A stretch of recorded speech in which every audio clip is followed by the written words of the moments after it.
And here we go.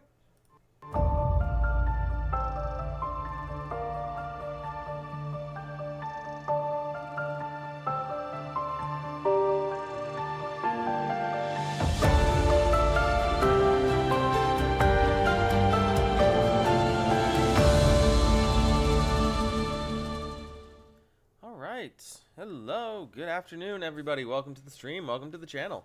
This is AfterCut, a series about post-processing and then processing post. As we go through the post-production process and my washer goes into the spin cycle, we go through the post-production process on film and photography, and we talk about the creative process that gets us from raw photos or film to final finished product. Sometimes it's a long process, sometimes it's short, sometimes it has a bunch of mistakes, sometimes it doesn't. It's all wild, it's all crazy, it's all part of the process. There's a couple, I always try to say there's a couple reasons why I do this. One of them, hello Shelby Lynn. One of them is that post-processing is is the least understood part of the digital creative process in terms of both in film and photography, which is it's the least. Sorry, lost my train of thought right there for a second. It's the least understood process in terms of film and photography, which also makes it a hugely important creative aspect of creating art that is undervalued, misunderstood, not discussed, and I would like to do a small part to correct that. Additionally, there is so much going on with AI art and things being just generated with no without human input, or with human input whose work was then stolen to power the AI system, so without consensual human input, and so I was just on a podcast from Story Rants, which you can, if you on YouTube, Story Rants, check out there. Eric Malachite, we just did a podcast that should be coming out soon about AI art and about the use of it in film.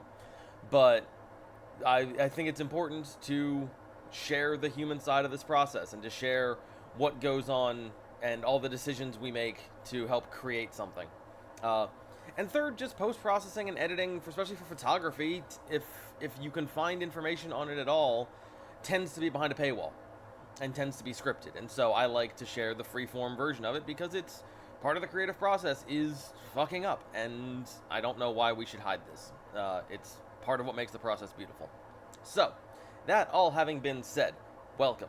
My name is Eric, and I'm excited to share this with you. Let me know if that washing machine gets to be too much, and I'll have to mute. But in the meantime, we are going to be going back to Colorado, and I'm going to stop staring right into my ring light and start looking at the actual photos that now have an interesting circle on them. So here we go. We're in Lightroom. And we're going to be looking at wildlife from Colorado today. These are a lot of the photos I took. Most of these are going to be at Maroon Bells, because the wildlife there was just very comfortable with people, and that sweet tea is maybe past its prime. We'll see. So we're going to be at Maroon Bells, looking at the wildlife there. Foxes, deer, that one terrifying stag if we get there. But yeah, we're just going to talk through how to do some wildlife photography editing and discuss kind of the different approaches. So here is our fox. We got a couple good shots of this fox. This fox, we also have this shot, which, like, in color, I think is really cool. I think there's a lot we can do with that. Again, once the ring light shadow goes out of my eyes, jeez. The things this project does to my cornea, these streaming does to my corneas. But, yeah, so we're going to start with this fox. And like I said, got a couple good pictures of him. I like both these. I'm probably going to do a lot of similar stuff to both, but I do really like them. I'm going to start with this one. Also, this one gets really striking in color, so that's where I'm going to start. And usually when I'm doing a landscape, I will start by playing with clarity and dehaze, these two sliders down here. And the reason I do that is because they tend to have the biggest impact on a photo. Like it's kind of me, you know, seeing where the walls are. Because like, yeah, if I take clarity, I'm gonna get some, you know, does some pretty harsh things to the lines and to the contrast, and then dehaze does a lot. Whew, there you go. Just honestly, there's hang on.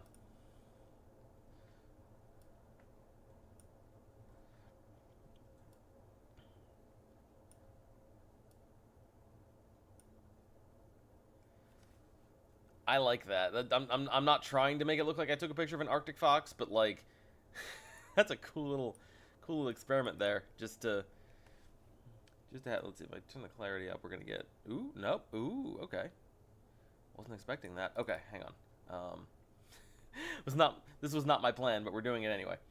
Let's see. I need a mask. Need the mask real quick. Let's see. I don't know. You're not going to find people in this thing. I'm going to. How do I want to do this? I basically just want the whole thing. So let's just do a brush. We'll do a brush. We'll turn the feathering all the way down. We'll make the size all the way up, and we will just brush in the entire photo. That's what we'll start with, at the speed of Lightroom.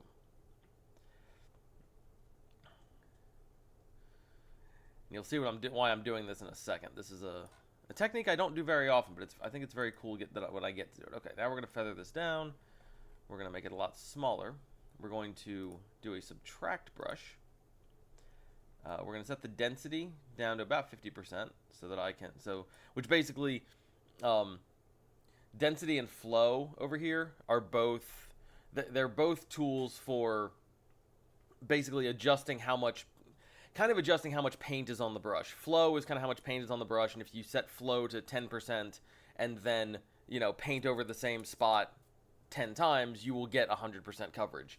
Density is more of a set value that, like, I can brush the same thing over and over again. If the density is set at 50%, it's staying at 50%. So I'm going to use that to just slightly remove the clarity, or remove the mask from the eyes and nose. Just a little bit. I think I'm probably going to want to do it more on this eye, because if I remember correctly, this eye sort of disappeared. So we're going to turn the density all the way back up. Remember, this is a subtract brush, so 100% subtraction means getting rid of it. I may come back and... You know what? Hang on a second. Let me do something different. Let me undo that. Let me do another subtract brush. I want to do this separately. There we go. I'll do it like that. Okay. So now what we have is the eye and the nose are a little bit less, and the other eye is a lot less, and now I can turn up the clarity.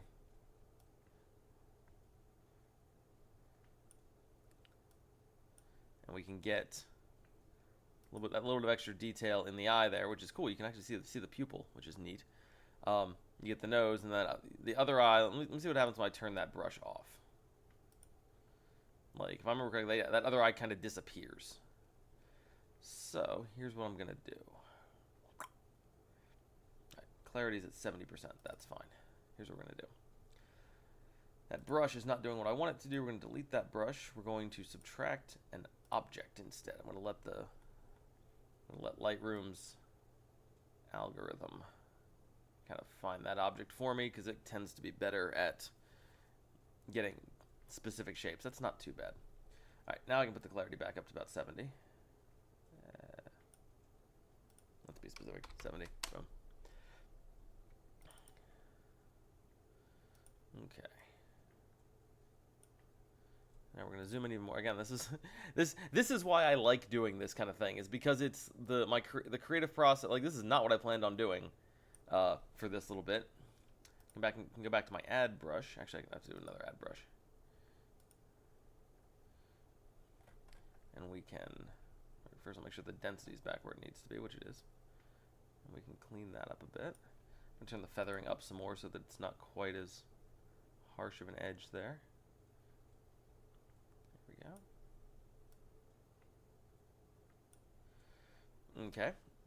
And now, bring the overlay back on.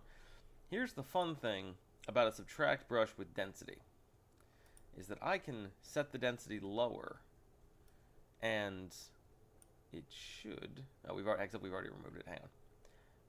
Go back to this add brush then, and we will just see see what this looks like. Turn the overlay back off. Like, this is just 20% density, and I want a little bit of this, just not all of it. Let's take a look. Nope, zoom out. There we go.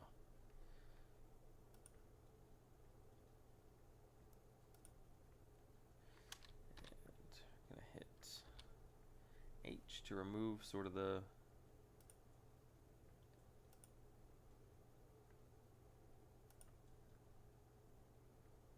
I think it's better without that. I think the object did the job. So we're going to delete brush 3. Hang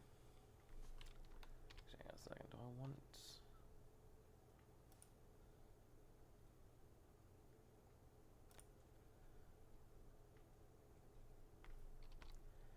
It gives me a little bit of it. If I get rid of it, it just gives me nothing. Which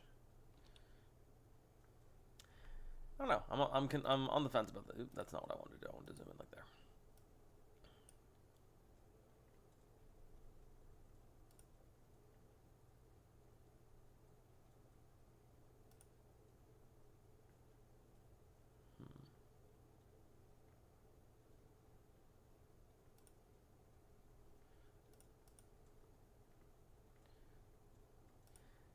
Yeah, I think I want it. I think that if I turn it, if I have it off, it's the darkest part of the shot, and my eye immediately goes there. If I have it on, my eye goes to here. I'm also gonna do. Let's see, I still have a brush set at 20%.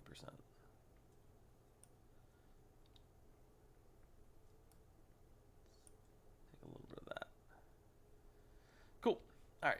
I'm pretty happy with how that looks. I think that's a cool little unplanned experiment. Do I want to change my crop on this? This one I do think cropping would be a good idea, but I'm going to create a couple of virtual copies because I'm going to want to do different things with different crops. Still trying to make this tea work for me, and it still isn't. All right. So back to this first one here. Let's see about adjusting the crop. I think because the face is now the center point of this, I think.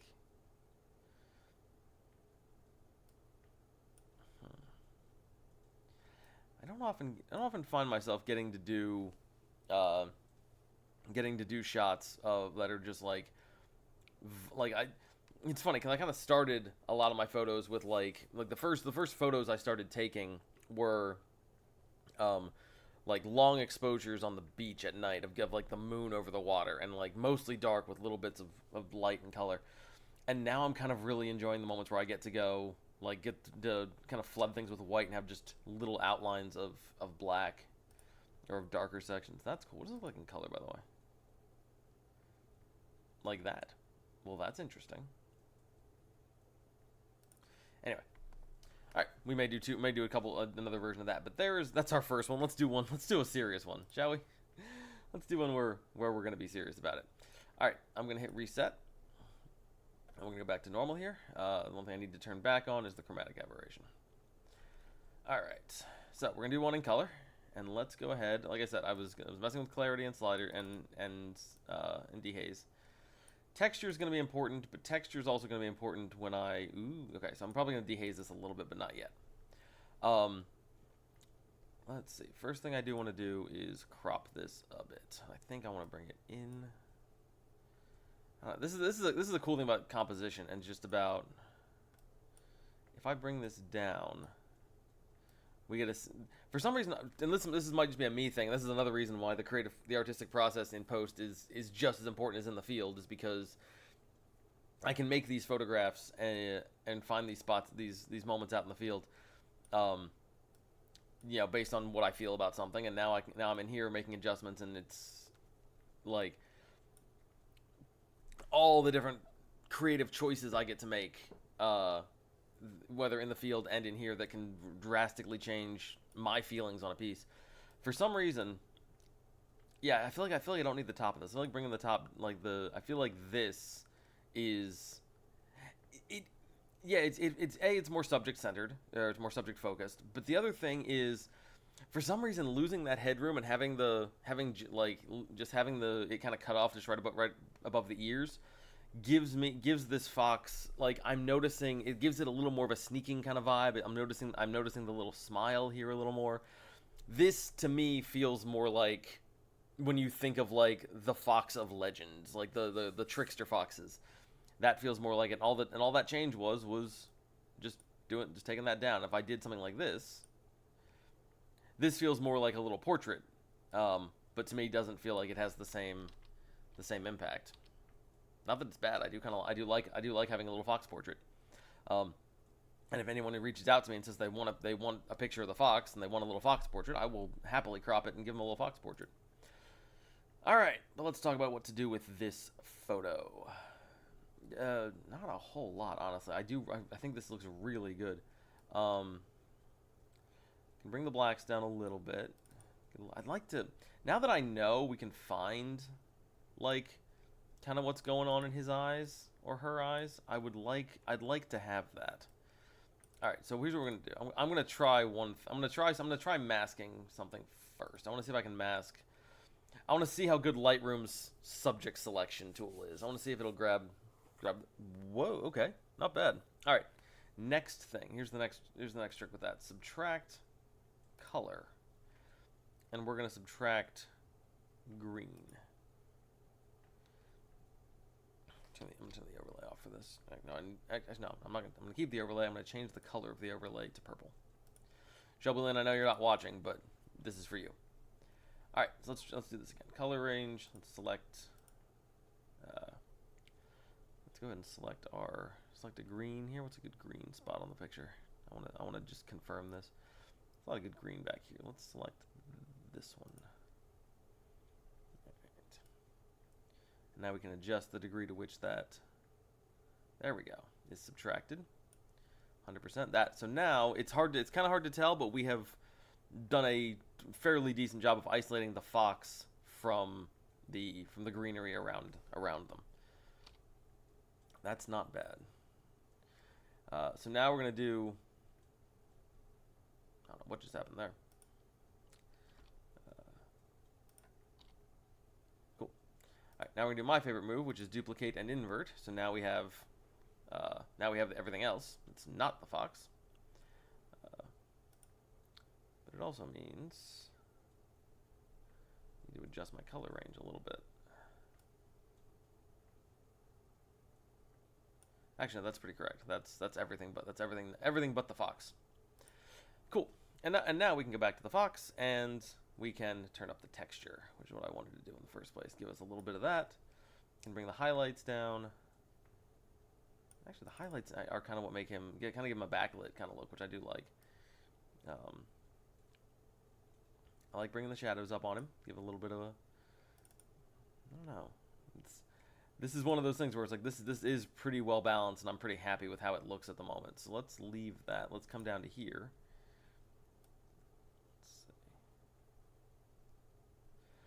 And again, we can play with clarity and give the impression of the fox just sort of hunched among the grass.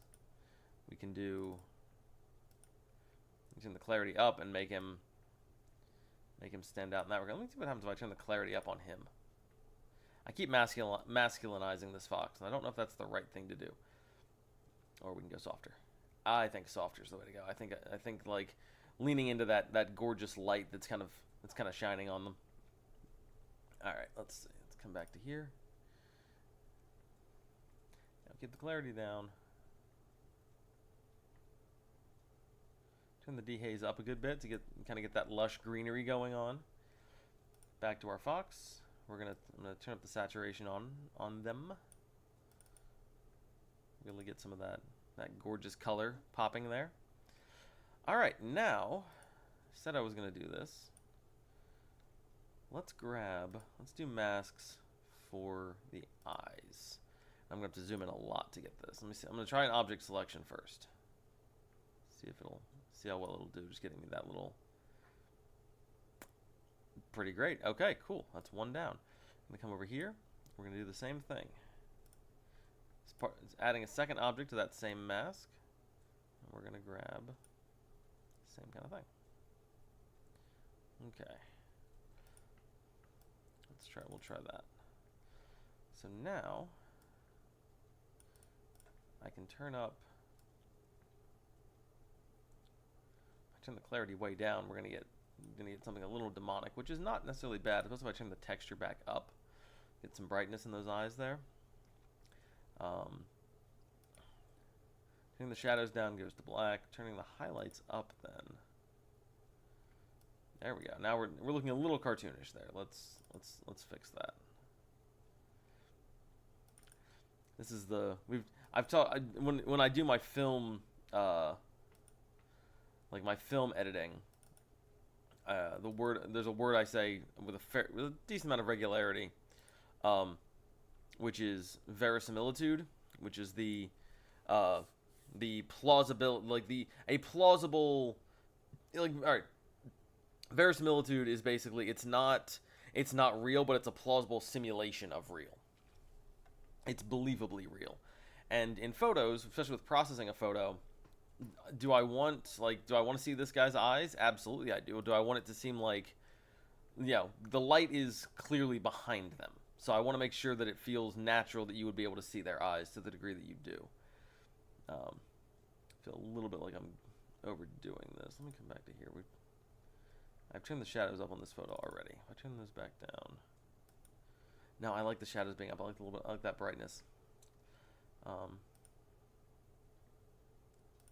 don't know if I want to. No, I don't think I want to push the whites. I think the whites, being as bright as they are, look okay. I'm actually pretty happy with how this is looking right now. Let's see. I'm gonna take the. Making that difference a little bit. All right, I'm gonna take the saturation in the eyes down, just so they get their own sort of distinctness to them. Change the color of them and go real weird with it. There you go. You ever seen a fox with blue eyes? Or purple? That's not even super. I'm gonna go green. Weird. Gets very weird. Okay. Yeah, I'm gonna stick with that. I think that looks pretty good for now. Let me ask the question though. What happens if I let those eyes go dark? It's a little squinty. It's a little bit. Yeah. Yeah, I feel like I like that. I think that looks cool. Also draws attention to the black ring that the fox has around its eyes, which is an interesting, like, it's the same reason that, like, football players will put black on their right below their eyes. I believe it serves a similar purpose, but this is evolution. This is just natural. This is a naturally occurring phenomena, and that's very cool. So yeah, there's our little fox, who looks just adorable. And now, and I always make this mistake. Let's delete that. Yes, remove from Lightroom. We're going to come back and we're going to make a virtual copy here, which I forget the keyboard shortcut for. I've got a controller that I've programmed it into. All right, now we're going to go black and white, and we're going to come back in here and adjust. Specifically, I think just the eyes at this point, because now I want them brighter.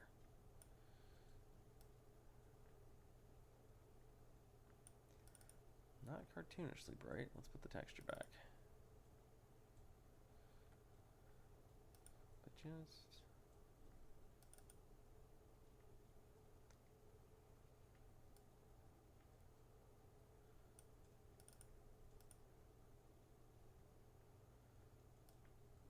Something like that.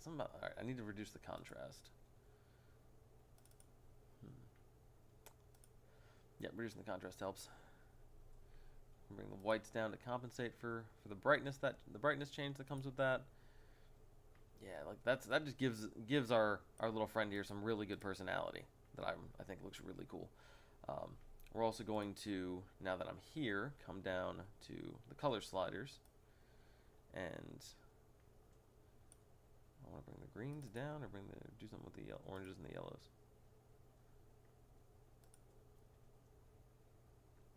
That looks cool. Whew. That looks spooky.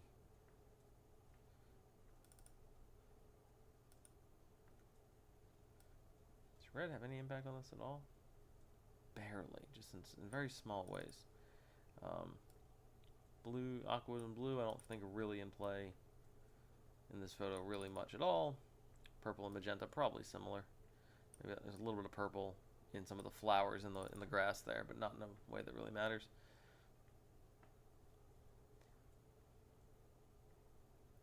Yeah, bringing the greens down a little bit, I think makes our guy stand out. Just the right amount.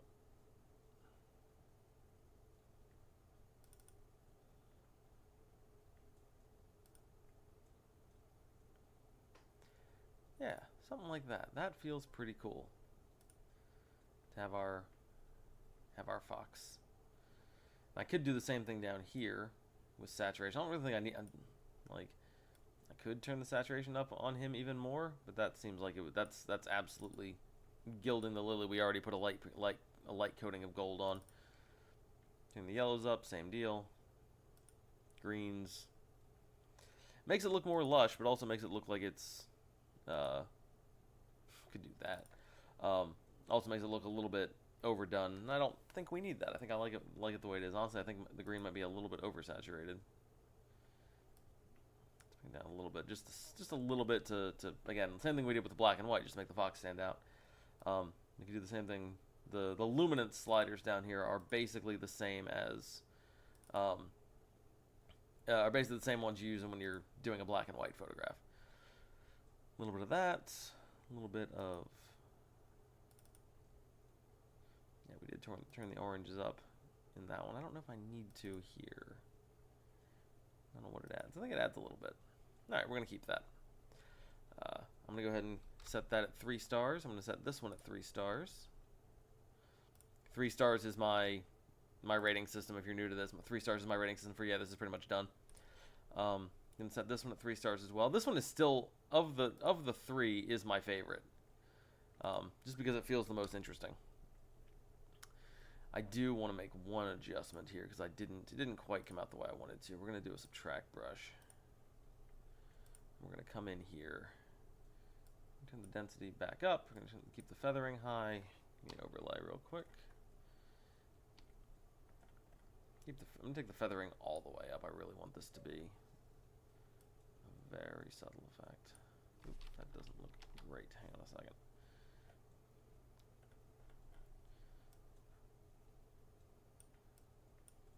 Come on, guys, work with me here. There we go. Okay, cool.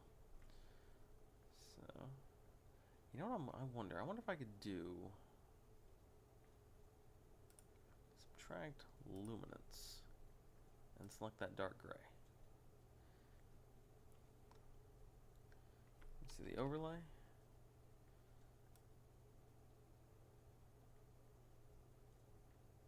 I'll subtract everything except for that little tuft of black that's right there.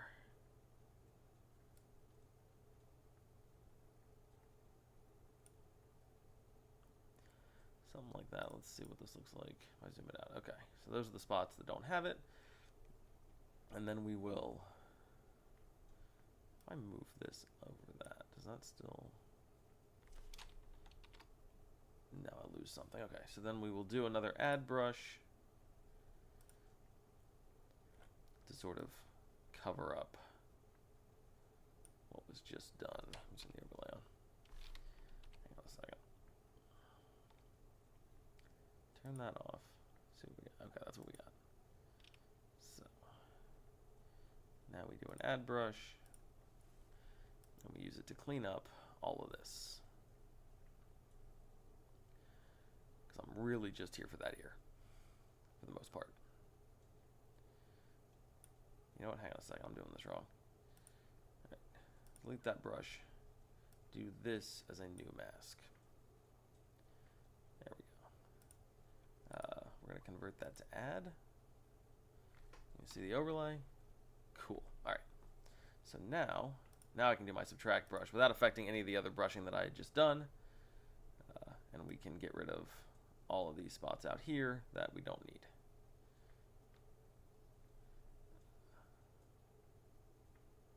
And there is a slightly an easier way to do this with intersect. I'm just committed to doing it like this right now, so this is what we're doing. Makes for better TV if you get to see me wiggling the brush thing around more. Cool. So we got that. Got a couple spots out here that still need to be cleaned up, just like that, just like this. There we go. And now I can take that ear and I can bring the shadows down on it. We do anything to that? We are. All right, clarity's up. Clarity does not need to be up for this. Turn the overlay off. Bring the shadows down. Bring the blacks down a bit. There we go. That might be a bit too much, but it's on the right track. There we go. Something like that. Just to make that ear stand out a little more. Honestly, this photo might be one to crop into that little fox portrait. Let's do it as a 4x5, but invert it, or just like that. Though, you know what? No, I take that back. I completely take that back. Put it back to as shot. Bring this down.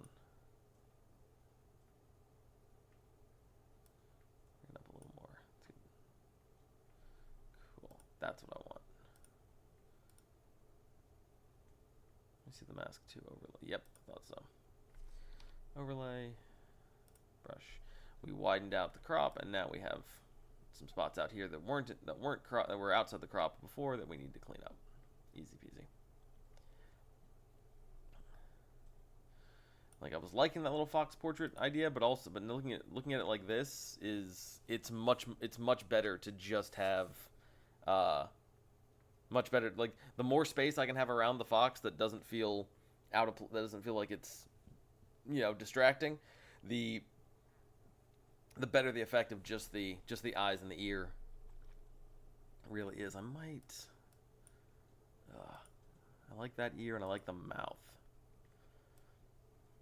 Let me try something. You know what? I've spent too much time on this photo already. This one's getting 2 stars. I'm coming back to it. Let's switch to a deer. And we're going to flip a coin whether we go to a close-up of a stag or a wide shot of a doe. Heads will be stag. Wide shot of a doe. So let's check that out. And let's continue to poison myself. Nope. Don't do it. Bad. Ugh. Anyway, still doing it, but not the point. Moving right along. Let's see. Where's that stag? Or not stag. Doe. Where's that one? This is the day. We're looking at the night before. Did I star one of these? No. Okay. Which one do I want to use? This one feels like the first. Let's see. This one feels like a good choice because we've got the. Yeah, we're definitely doing this one in color because we've got the mountain in the back. I mean, this will probably be all black and white as well because it does look pretty striking in black and white. But we got the mountain in the background. Let's see how our deer looks in all these, just in terms of. That one does look pretty cool. I like the face that she's making there. I'm gonna throw a star on that one. Looking at the next one.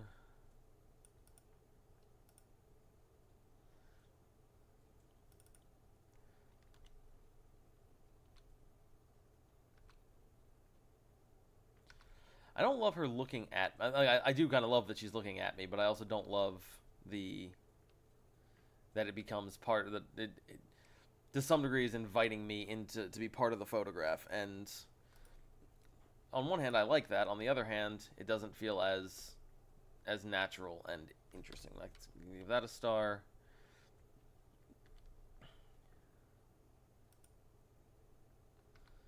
Man, the shots I have of deer looking at me while chewing on this trip are pretty great. I'm gonna give that one a star too because I do like that one. I think that'd be cool. All right, so where are we starting? I think.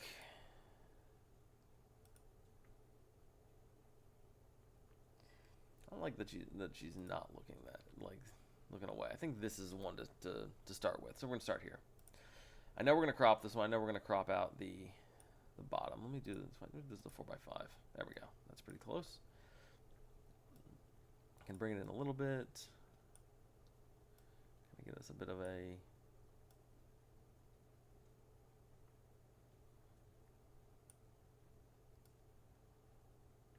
composition's almost right.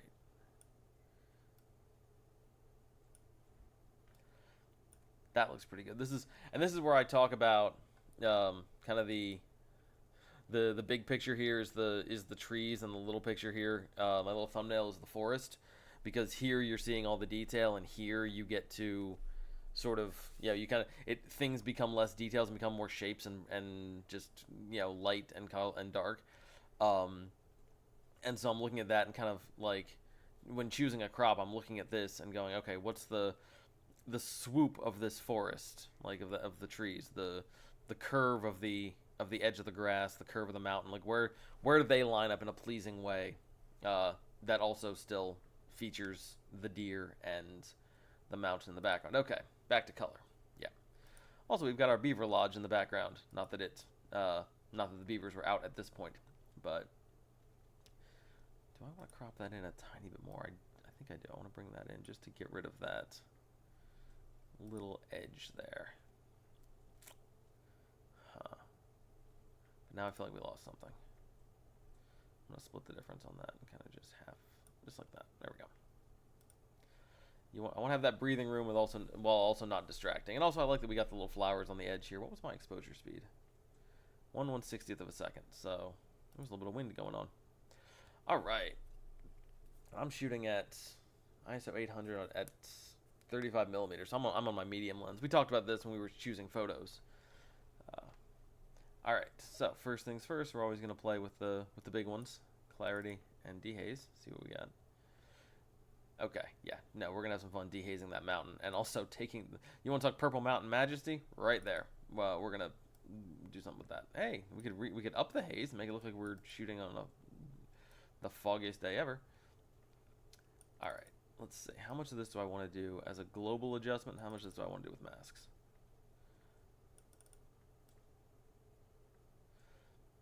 This is interesting because I don't usually get such a strong divide between shadows and like you can see it's literally just this horizon line. Like shadows are doing almost nothing up on the mountain, and like highlights are doing almost nothing down here at ground level. Whites are affecting more of everything. So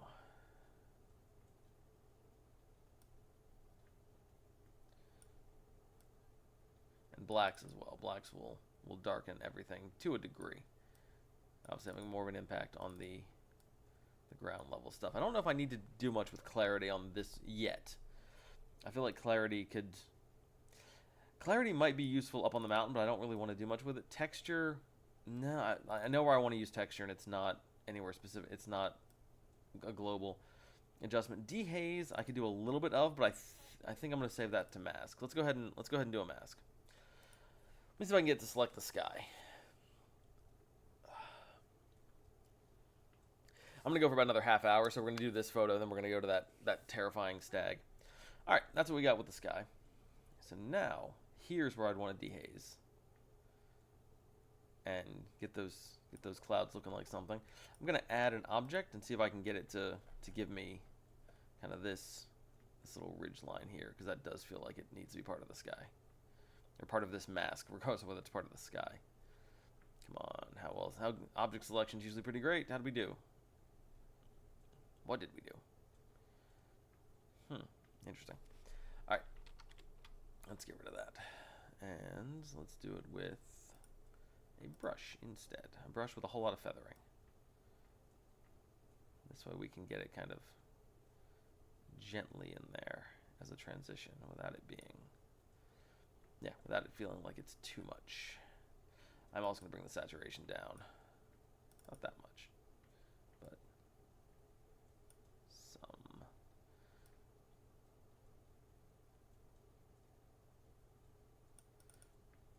It's not. Push it toward green. Yeah, I love that color purple, but I think it is it is too much for this, and I think I need to kind of adjust that a bit. Hey, we got some birds in there. That's cool. Didn't expect to get those. Alright.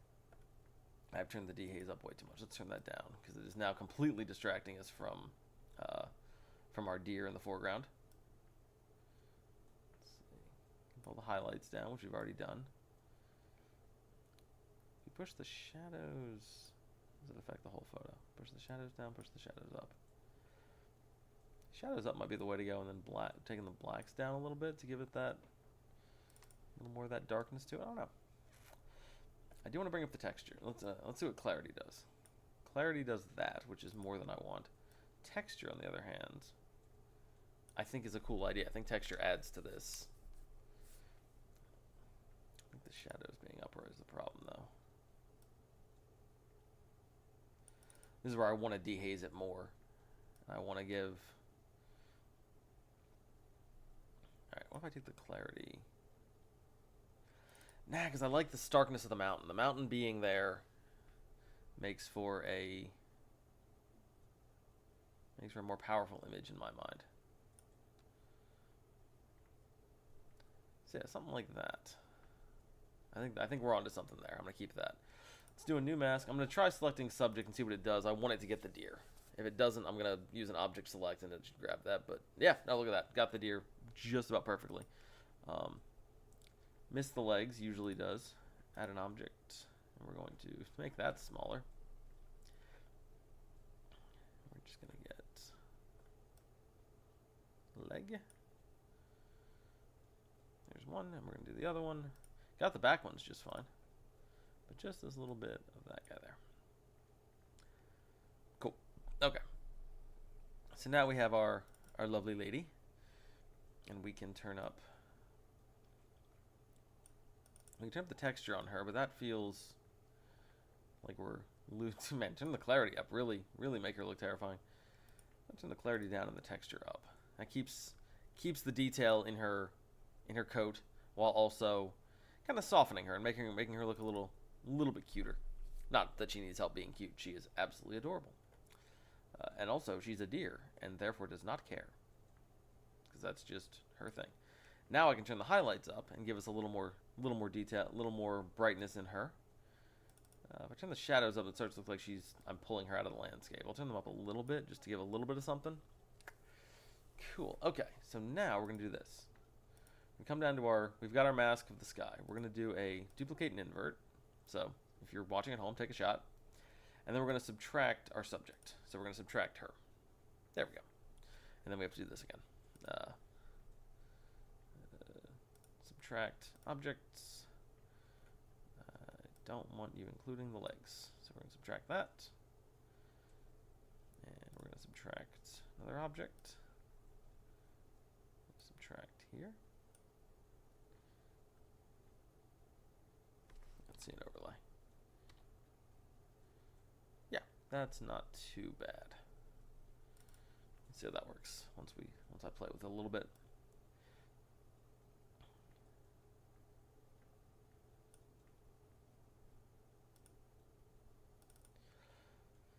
The danger we run into here is that middle ground ending up kind of being kind of a nothing thing. We got the mountain, we got the deer, everything else kind of feels like it's, whatever.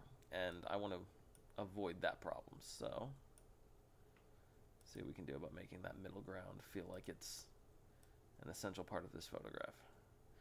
Darkening it down a little bit to add some contrast, I think works. Dehazing it a bit would add a lot more contrast. I don't think I want that. I also want to take the dehaze up, though.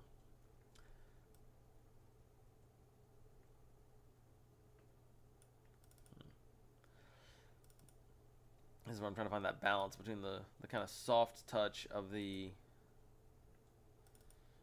wanting to have the deer and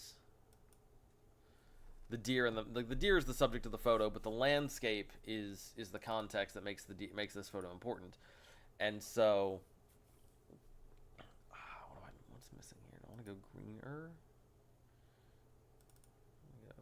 Go more purple. Go.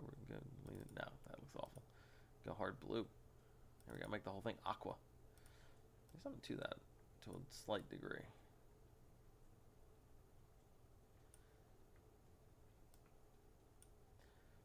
Does add some contrast without adding too much. I think the green's better than the blue in this case.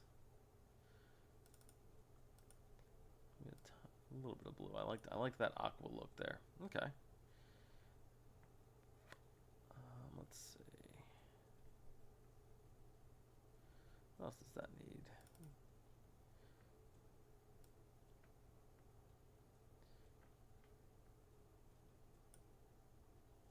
Trying to keep the landscape present without totally removing it, or without totally, yeah, taking away its power.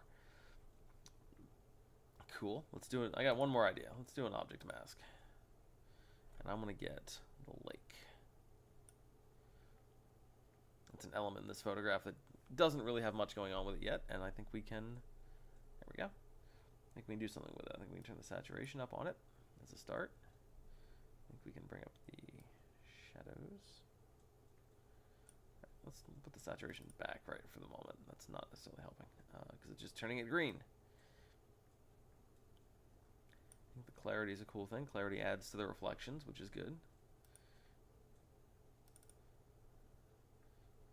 Push this toward blue. Push it too much toward blue. Let's subtract that beaver dam, or beaver lodge. That shouldn't be part of the lake, that should be part of the landscape. So, whoosh. Object select, get rid of that. Cool. Overlay. And now to clean that up, subtract with a brush. The overlay back on. And I'm just gonna clear that, the top there and that edge. There we go. Make sure nothing going on there. Cool, overlay.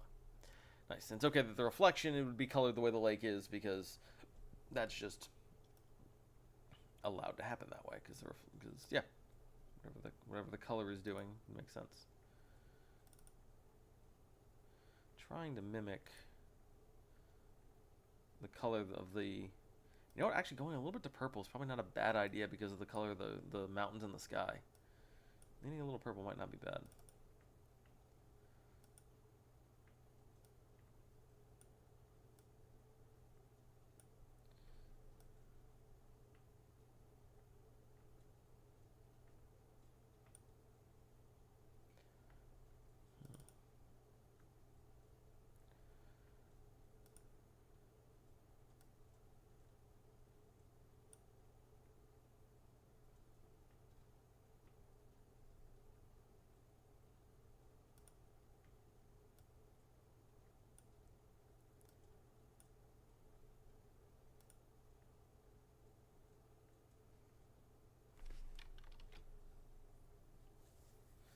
I like that. I think that makes a little, like, there's it without, there's it with. It brings it, adds a little bit of something extra to the landscape. I think it's a nice touch.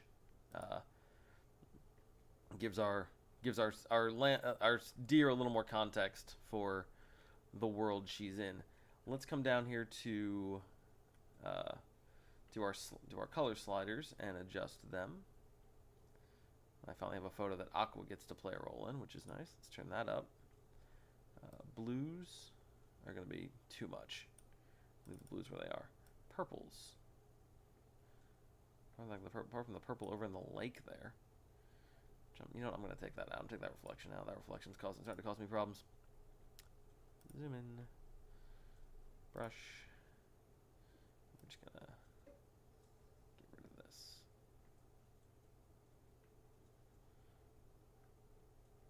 Something, make it blend a little more.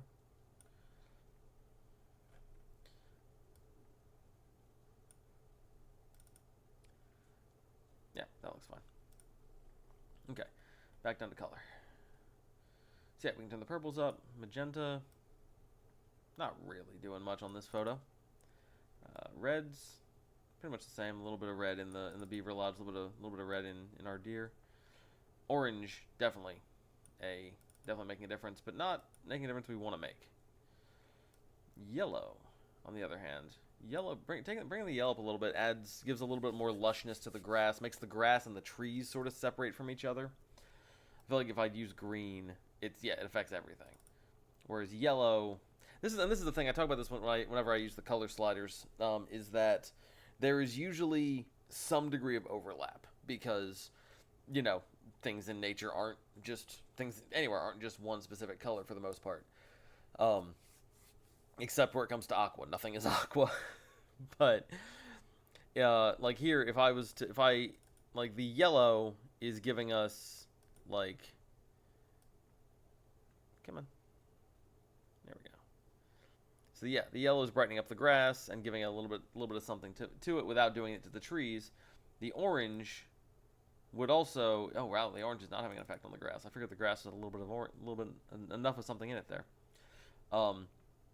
So yellow in this case, between yellow and green, is yellow is a little more of a localized adjustment, whereas green is a little more overarching. So it makes sense to use the yellow to create a little bit of color contrast, whereas green would just kind of be a blunter instrument. But also, if I wanted to brighten stuff up, green would be the slider to use because it'll affect more.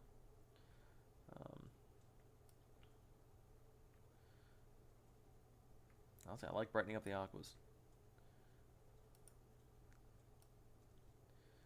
Brightening up the yellows let's see. That's actually interesting. It's calling, going with some patterns in the grass. Yeah, I'm actually a fan of that. Oranges, again, not so much. Reds, not really.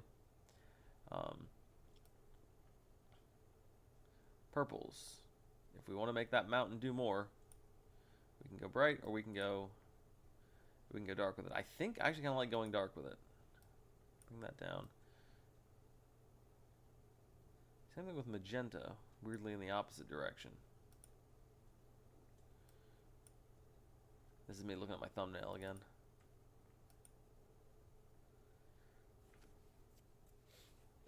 I'm going to do that. I'm going to take it down.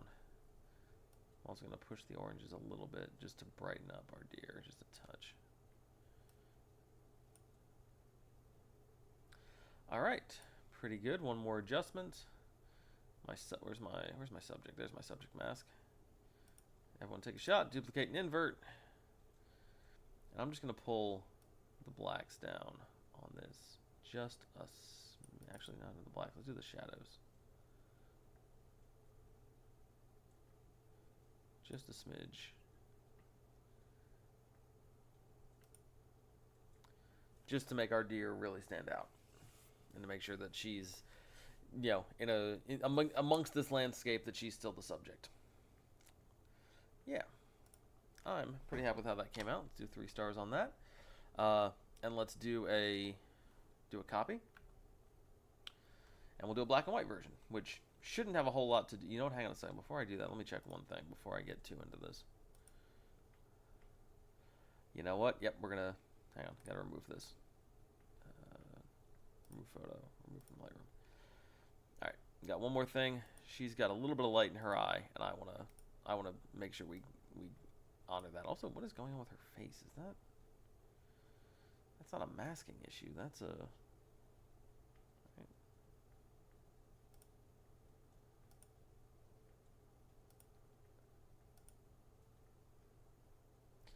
That's a color slider issue. Hang on a second.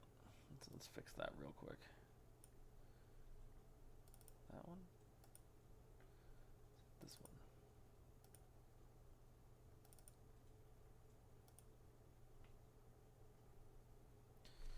Doesn't look like originally. Just a dark patch. Is that...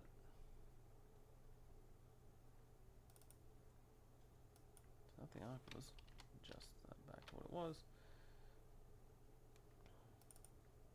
Nope, orange isn't the culprit.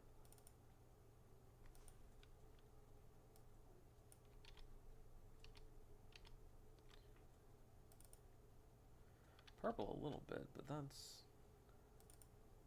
Purple and magenta, are those two the problem? Kind of. Okay. Alright, so if I go back to that versus this. Okay, that's the thing I can fix real quick. We're gonna fix that real fast. Okay, yeah, good. Glad I caught that. Back to the photo. All right, so first things first, I want to kind of compensate for that. I want to go back to my sky mask, and I want to bring, and I think I want to dehaze that a little more. Yeah, I think that looks good. I think that gives it a little more going on, and that way I'm getting a similar effect. I can turn the saturation down just a touch.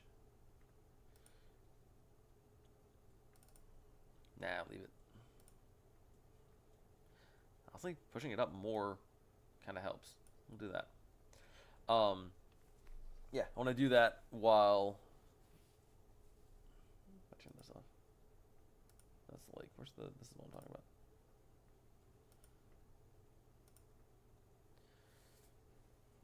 Yeah, you know what? Get rid of this mask. This mask is not helping. Okay. Anyway, back to what we were going to work on. We were going to work on, because she's got some light in her eye. Let's do something with that. Alright. Create new mask. Select object. Down, and we're just going to select her eye there. Cool. Now we're going to bring up the highlights. We're going to bring up the whites. There we go. Clarity up. Clarity down. Neither. Texture up. Or texture down. Neither. It's not helping. Let's see. Exposure. No, exposure is going to brighten up way too much. Contrast. Something like that. I could turn the exposure up a little bit and then turn the blacks down. Get the same effect as trying to brighten up that light in her eye. Let's see what this looks like.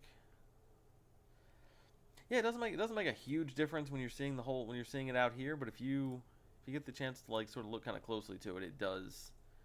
Yeah, that light in her eye does make a difference. Cool. Okay, so there we go. That's the color version. Let's do a black and white real quick. I say real quick. We never know how long real quick actually means, but we'll see. Let's see. Here we go. All right, we got our virtual copy. Let's go to black and white. And this is going to be a spot where I'm going to lean on these color sliders. I'm going to make her a little brighter. I'm going to make the grass and the stuff and greenery around her darker.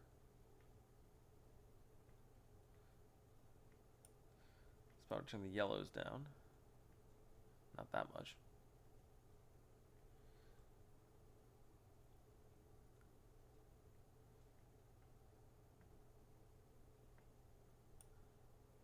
Something like that.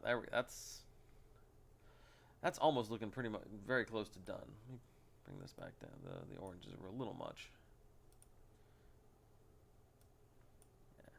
And of course, the nice thing about doing a virtual copy is that all of our masks are still in place. So, but now the nice thing is I can go back to my sky, and I don't have to worry about going too colorful anymore. I can dehaze a lot. I can let that mountaintop be as chaotic as I want to be. I still want the highlights down, but I want the shadows up. Do I? Yeah, I think I do. I think I want the shadows up a little bit.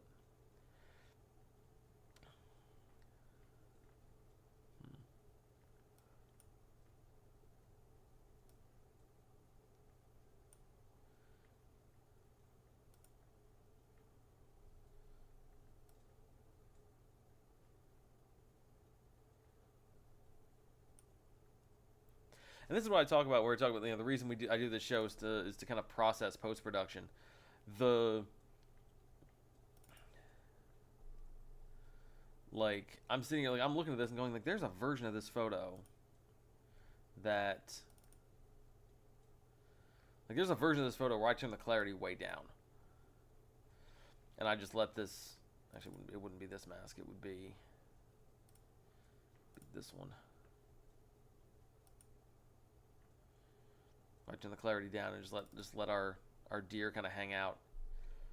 Let's do some kind of to that. Just not. It wouldn't be this. It wouldn't be this mask. Delete that one. It would be this one. Did I turn the clarity up? I'm turn the clarity down. Or just put it back where it was. Honestly, put it back to 0. And let us... The problem with this is that we're not getting...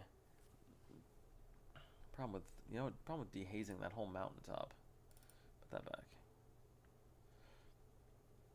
Keep the texture. Bring the whites down. Shadows, blacks. Nope.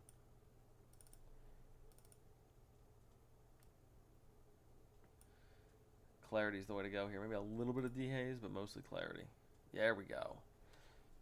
Put the whites back up though. On that balance where the white, where the I've talked about this before.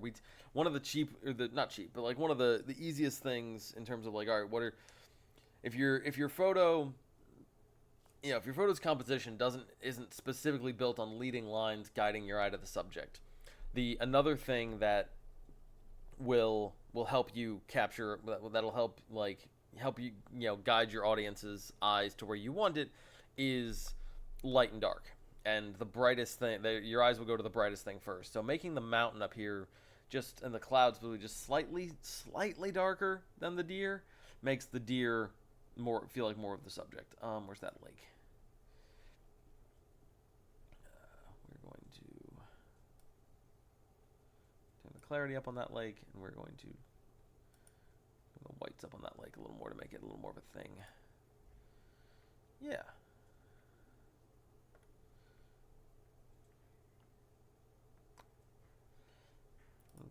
Tweak my crop a little bit. I want to see what happens if I put if I center the deer.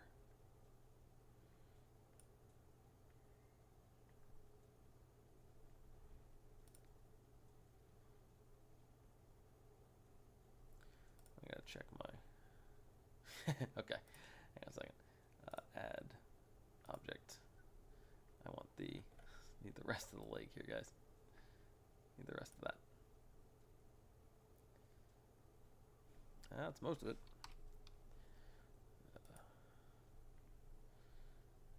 don't have an add brush here. Add brush. Down. Turn the feathering not off but down. We're gonna get the rest of the lake over here. Then we're gonna sneak in and get this one little bitty spot here.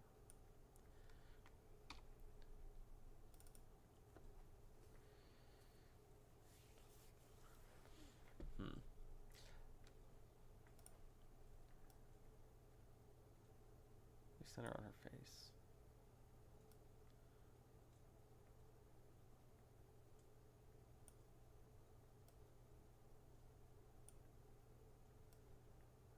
There's a perfect balance somewhere in here. I haven't found it yet, but I'm working on it.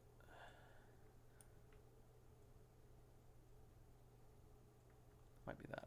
I think it's that. Yeah. Yeah, it's that. That looks good. Let me check my. Yep, the sky is still. Everything that's selected selected the way it needs to be. Cool. All right, yeah, I'm so close to loving this one. This one that crop still needs a little bit of adjusting, I think.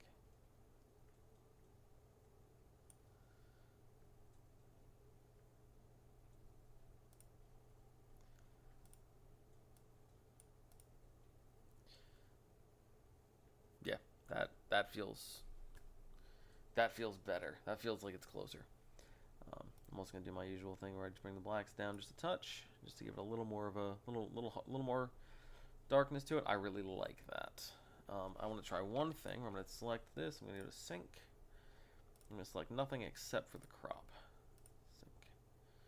And that's gonna move the crop on this one over to match what we have in the other one. And now we're gonna compare.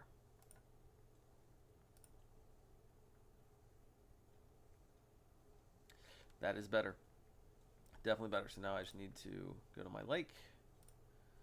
And I need to add with a brush. Zoom in here. And luckily you can see a very clear line where the mask ends, and so it's easy enough to just come in here and add where we need to add.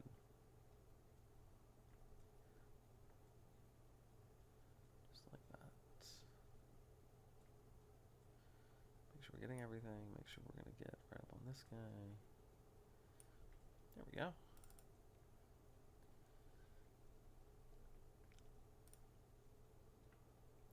Yeah, I think that looks pretty amazing. I was not expecting to have as much fun with the colors on that one as I am, but I think that looks pretty amazing. All right, I'm gonna go ahead and say that's gonna call it for now because I have a deadline. But next time we come back, we are going to do we're gonna be doing panoramas. Probably gonna do another stream on Friday. So Friday afternoon, stay tuned. We're coming in for that. And we're going to do Milky Way panoramas from Black Canyon, and we're going to do a Maroon Bells panorama from kind of up, a little further up in the wilderness, where we've got this, you've got the two mountains on the side, and then you've got you got the peak that we're looking at here, you got that in the middle, and you got the sun way up in the sky, and the clouds just kind of absolutely filling it out. And then we will finish by doing this one. Well, I don't even think I've looked at this one in color.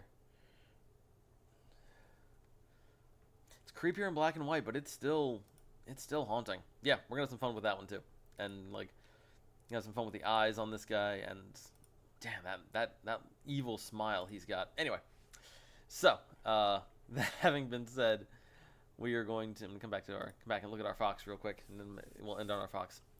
But yeah, so thank you for joining. Thank you. I'm gonna go back to just me, but I'm gonna keep looking at this fox. Yeah. Thank you for joining. Thank you for kind of taking a little tour through editing wildlife photos with me today. Let's see. If you are interested in my photography, if you like my work, if you want to, if you're interested in purchasing a print from me, you can scan this QR code, which will take you to my store on GoImagine, or you can go to, like it says at the bottom, erichackler.com/photography, where you can get to my portfolio as well as my Instagram and my Instagram and my GoImagine store from there. If there is a photo that you like that's not on my GoImagine store, please feel free to reach out. I'm happy to do a special custom order for anybody. But if the work on GoImagine catches your attention and you want to you like that, it's a great way to support me and a great way to support a company that is doing it right. GoImagine is very much what Etsy should have been, and is a wonderful organization to be partnered with. So, all right, that having been said, I'll give you one more second if you want to scan the QR code. And yeah, after that, we're going to go back to me, and then we're going to hand it over to you. So thank you for joining. Thank you for being part of this. It makes me so joyful that I get to share this process with you and get to just make sure, never let go of the humanity in the creative process. That is something that is becoming more and more essential every day. So keep making stuff, keep going out there and finding beautiful little moments in the world. And yeah, above all, just whatever you're doing, whatever art you create, whatever feeds your soul, don't stop. I'll see you soon.